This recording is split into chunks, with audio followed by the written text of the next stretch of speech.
അവളുടെ കയ്യിലെ കുഞ്ഞിക്കിണ്ണം എൻ്റെ ചെകിടത്തിൽ സ്ഫോടനം തന്നെ സൃഷ്ടിച്ചു. കണ്ണിന് ചുറ്റും നിമിഷ നേരം കൊണ്ട് പൊന്നിച്ചാൽ തിങ്ങി നിറഞ്ഞു. കണ്ണിലും കാതിലും ഇരുട്ടും മൂളിച്ചയും മാത്രം. നിശബ്ദതയും മൗനവും എൻ്റെ കാലുകളെ അനങ്ങാൻ കഴിയാത്ത വിധം വരിഞ്ഞു മുറുക്കി. ഞാൻ നൽകിയ പൂവിൽ സൗഹൃദമല്ലാതെ മറ്റൊരു വികാരവും അവൾക്ക് ഇല്ലായിരുന്നു. മുടിയിഴയിലിരുന്ന പൂ വലിച്ചു പറിച്ചെടുത്ത് എൻ്റെ മുഖത്തേക്ക് എറിഞ്ഞു. താഴെ ചെളിയിൽ കിടന്ന് വീർപ്പ് മുട്ടുന്ന ആ പൂവിൽ എൻ്റെ ഒരുപാട് നാളത്തെ സ്വപ്നങ്ങൾ ഉണ്ടായിരുന്നു.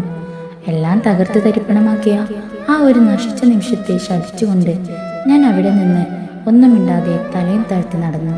പ്രണയത്തിൻ്റെ ഭംഗിയുള്ള വശം മാത്രം കണ്ട എനിക്ക് അതിൻ്റെ മറുപുറം ഉൾക്കൊള്ളാൻ ദിവസങ്ങളോളം വേണ്ടി വന്നു.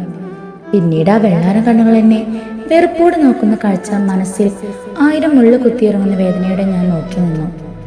ശോകഗാനങ്ങളും ഗസലുകളും കൂട്ടിനെത്തിയ രാത്രികൾ. തെറ്റുകളെല്ലാം ഏറ്റുപറയണം, കാലിൽ വീണിട്ട് ആണേലും മാപ്പ് ചോദിക്കണം. അപഹർഷത ബോധം മനസ്സിൽ എന്നിലും വേഗത്തിൽ വാർന്നുകൊണ്ടിരുന്നു. എല്ലാം ഒന്ന് തുറന്നു പറയാൻ അവൾ വരുന്ന വഴിയിൽ എൻ്റെ കാത്തുനിൽപ്പ് പതിവായി. എന്നെ കാണുമ്പോൾ തിരിഞ്ഞു മാറിയുള്ള പോക്ക് അവളും പതിവാക്കി. അവളുടെ ചിരിയും സന്തോഷവും ദൂരെ നിന്ന് മാത്രം ഞാൻ നോക്കി നിന്നു. ആ അകൽച്ച ഞങ്ങൾക്കിടയിൽ ഒരുപാട് ദൂരമുണ്ടാക്കി. കാലചക്രത്തിന്റെ ചുഴിയിൽ അകപ്പെട്ട നാളുകൾ, വർഷങ്ങൾ ഒരുപാട് കടന്നുപോയി.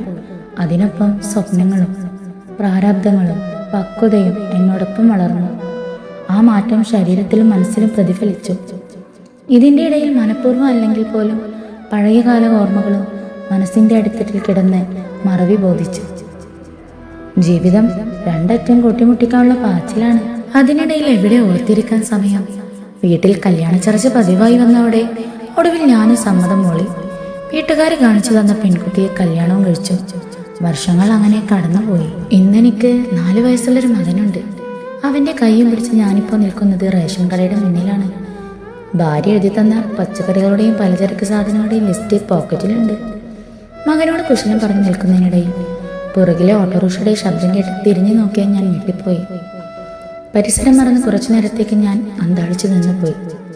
മറന്നുപോയെന്ന് കരുതിയ ഓർമ്മകൾ പലതിനും പുതുജീവൻ വന്ന പോലെ തല ഉയർത്തി ഞാൻ ഒന്നുകൂടെ നോക്കി. ആ പഴയ നീലക്കണ്ണുള്ള വെള്ളാരം കണ്ണി, പരസ്പരം തമ്മിൽ കാണാതെ പോയ വർഷങ്ങളുടെ എണ്ണം വെറും മക്കങ്ങളായ പോലെ അവളാകെ മാറിപ്പോയി. അവൾ എന്നെ കണ്ടതും എനിക്ക് അനുഭവപ്പെട്ട അതേ സന്തോഷം ഞാൻ അവളിലും കണ്ടു. അവളുടെ കൈ പിടിച്ച് ഒരു ചെറിയ പെൺകുട്ടിയും കൂടെ ഉണ്ട്. മറ്റേ കയ്യിൽ മണ്ണെണ്ണ കന്നാസും റേഷൻ കാർഡും. അവൾ എൻ്റെ അടുത്തേക്ക് വന്ന് ഭാര്യയുടെയും മകൻ്റെയും വിശേഷങ്ങൾ ഒന്നൊന്നായി ചോദിച്ചറിഞ്ഞു. എൻ്റെ ഉള്ളിലെവിടെയോ നീറുന്നൊരു പഴയ മുറിവ് കരിഞ്ഞുണങ്ങിയ പോലെ തോന്നി. സംസാരത്തിൻ്റെ അവസാനമാണ് അവൾ പറയുന്നത്, ഭർത്താവ് കുഴഞ്ഞു വീണ് കിടക്കാൻ തുടങ്ങിയിട്ട് 5 കൊല്ലമായെന്ന്. തയ്യൽ കടയിലെ ജോലി കൊണ്ടാണ് 3 വയറ് കഴിയുന്നത്. പിന്നെ നമ്മുടെ മക്കൾ 2 പേരും പഠിക്കുന്നത് ഒരു സ്കൂളിലാണെന്ന് അവൾ പറയുമ്പോഴാണ് ഞാൻ ഈ കാര്യങ്ങളൊക്കെ അറിയുന്നത്. ഞാൻ നോക്കുമ്പോൾ കുഞ്ഞുങ്ങൾ 2 പേരും കളിച്ചും ചിരിച്ചും നല്ല കൂട്ട്. ദീർഘനേരത്തെ സംസാരത്തിനൊടുവിൽ മകൻ്റെ കൈയും പിടിച്ച് അവളോട് യാത്രയും പറഞ്ഞു. ഇറങ്ങാൻ നേരം മോൻ്റെ കൈ ഞാൻ തട്ടി മാറ്റി. അവൻ അവൻ്റെ കൂട്ടുകാരിയുടെ കവളിൽ ഒരു മുത്തം കൊടുത്തു. ഞങ്ങൾ ഒരുപാട് നേരം സംസാരിച്ചെങ്കിലും മനഃപൂർവ്വം ഞങ്ങൾ പറയാതെ മാറ്റിവെച്ച ഞങ്ങളിലെ അന്നത്തെ ആ ദിവസം, ഞങ്ങളുടെ മക്കൾ 2 പേരും ആ ഒരു മുത്തം കൊണ്ട് ഞങ്ങളെ ഓർമ്മപ്പെടുത്തി. ഞങ്ങളത് കണ്ട് പരസ്പരം മുഖത്തോട് മുഖം നോക്കി ചിരിച്ചു. അന്നത്തെ ആ ഒരു വിഷയത്തെ വീണ്ടും കീറി മുൽക്കാൻ ഞങ്ങളുടെ മനസ്സ് അനുവദിച്ചില്ല.